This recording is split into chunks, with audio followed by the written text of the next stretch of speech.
Kurbanın geçmişi, tarihçesi insanlık tarihiyle beraberdir. Bütün kutsal kitaplarda, başta kendi kitabımız Kur'an-ı Kerim olmak üzere Hazreti Adem'le başlayan bir ibadettir. Cenab-ı Hak Kur'an-ı Kerim'de Habil'le Kabil'in kurbanlarından Habil'in kurbanını kabul ettiğini işaret ediyor. Biliyorsunuz Kabil hırsa kapılıyor, hasede kapılıyor. Nasıl onunki kabul oldu da benimki kabul olmadı. İşte Habil diyor ki işte ancak Allah takva sahiplerinin, yani kendisine hakkıyla hürmet eden, hakkıyla büyüklüğünü tanıyan, hakkıyla ona kulluk eden insanların kurbanını kabul eder diyor. Ve karşılıklı atışmalar nedeniyle ilk kan dökülüyor. Bizim kitabımızın çok öz olarak ifade edilişine göre. Yine aslında insanlık tarihiyle başlayınca kurban, bütün dinlerde hak olsun, batıl olsun kurban anlayışı vardır. Yani buna mitolojik anlayışlar da dahil. İnsanlık tarihiyle yaşıt, insanlık tarihi kadar eski bir ibadet şeklidir kurban. Bizim şu andaki kurban kesişimizde Hazreti İbrahim Aleyhisselam'a dayanır. O da yine Kur'an-ı Kerim'de ifade edildiği gibi gördüğü bir rüya üzerine Hazreti İsmail'i, oğlunu kurban etmeye kalkışıyor. İşte Cenab-ı Hak onun yerine ona cennetten bir koç gönderiyor. Diyor ki sen sözünü, rüyanı yerine getirdin.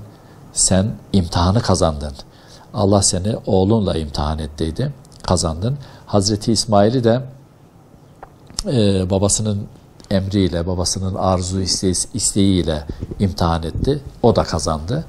Ve onları gelecek kuşaklara bir örnek olarak aktaracağını ifade ediyor Cenab-ı Hak orada. Ve bize kadar gelmiştir.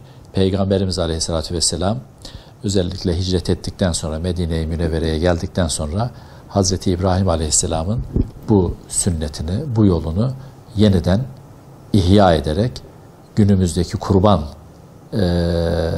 ettiğimiz, kurban yaptığımız şekilde bize bırakmıştır.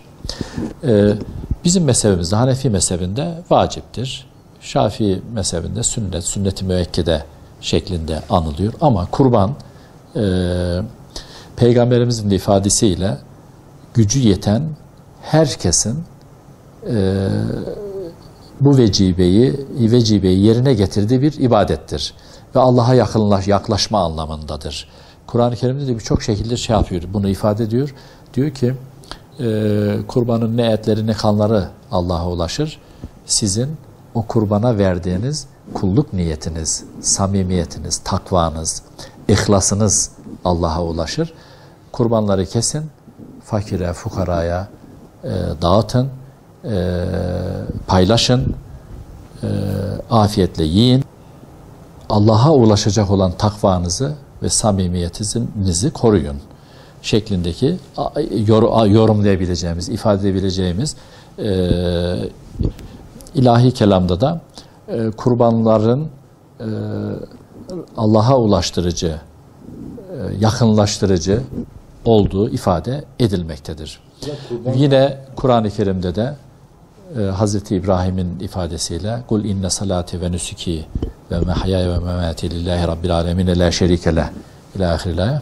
Yani ölümümde, dirimimde, kurbanımda, namazımda, niyazımda hepsi Allah içindir.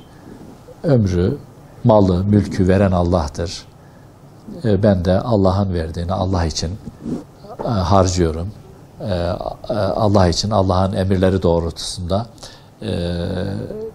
yaşamaya, görevlerimi, vazifelerimi yerine getirmeye çalışıyorum şeklinde bir ifadedir.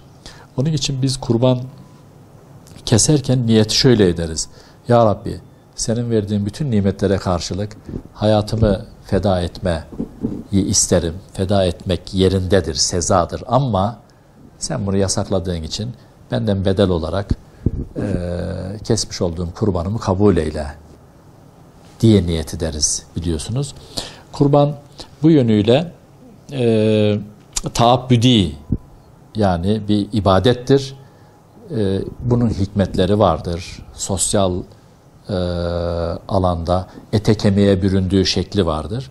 İşte bu da kurban, kestiğimiz kurbanların etlerini, kestiğimiz kurbanları fakirle, fukarayla, çevreyle, et önemli bir temel gıda maddesidir.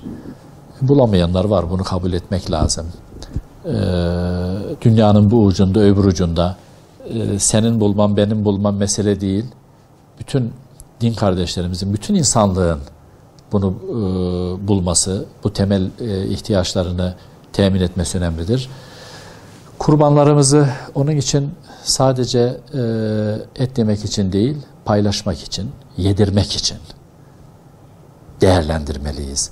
Yani yedirdiğimiz bizimdir. Bizim kestiğimiz şu kurbanın Hazreti İbrahim'le oğlu Hazreti İsmail'in arasında geçen diyalogtan Hazreti İbrahim'in sadakati, Hazreti İsmail'in teslimiyeti olarak almalıyız.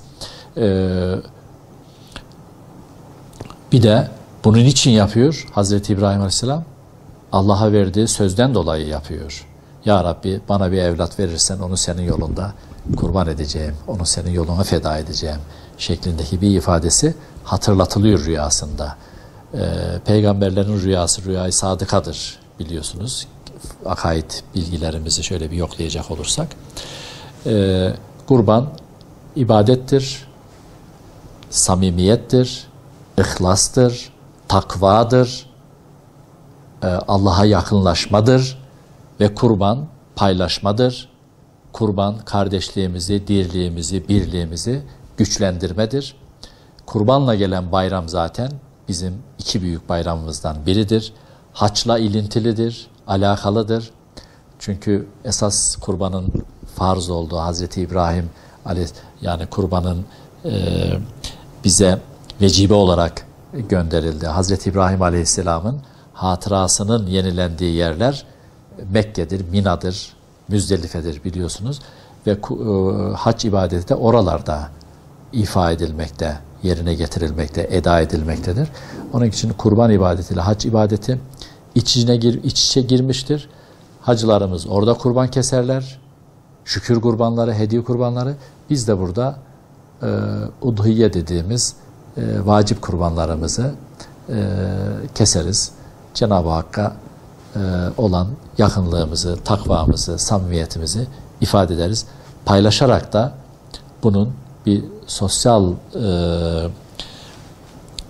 gücümüzün, kardeşlik gücümüzün pekişmesine, artmasına, yeniden ihya olmasına da vesile yaparız.